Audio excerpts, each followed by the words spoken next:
మొదటిసారిగా గీసిన మీసం, మొదట వేసిన ద్రౌపది వేషం, నెల పరీక్షలో వచ్చిన సున్నా, గోడ కుర్చీ వేయించిన నాన్న, పంచుకున్న పిప్పరమెంటు, పీరు సాయిబు పూసిన సెంటు, చెడుగుడాటలో గెలిచిన కప్పు, షావుకారు కెగవేసిన అప్పు, మొదటి ముద్దులో తెలియనితనము, మొదటి ప్రేమలో తీయందనము గుర్తుకొస్తున్నాయి, గుర్తుకొస్తున్నాయి.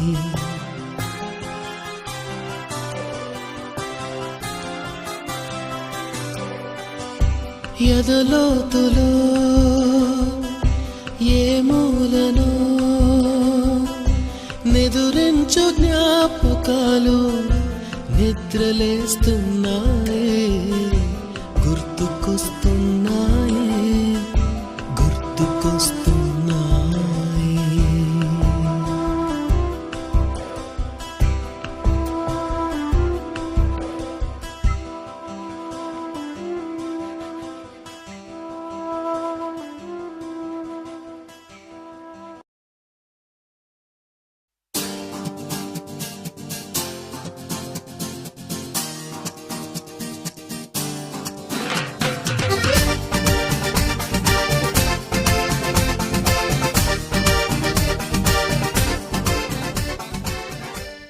It's a batch of 44 members.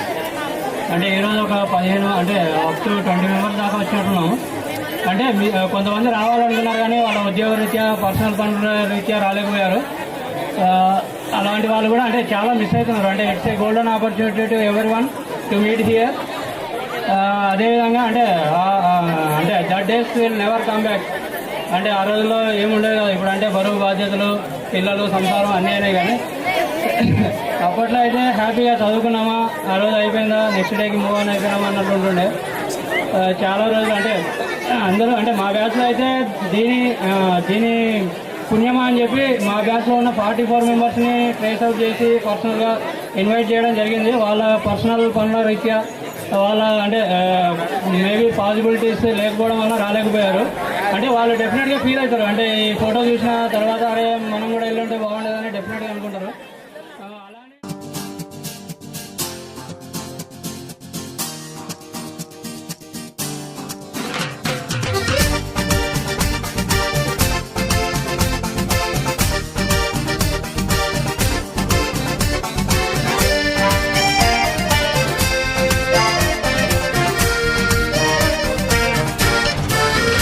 గామ గామ హంగామ మనమే హాయి చిరునామా, పాత బాధ గదిని ఖాళీ చేద్దామా. గామ గామ హంగామ కష్టం ఖర్చు పెడదామా, కొత్త సంతోషం జమ చేద్దామా. రబరప్పపారపారప రబరప్పపారప రబరప్పపారపపారపపారపపారపరప.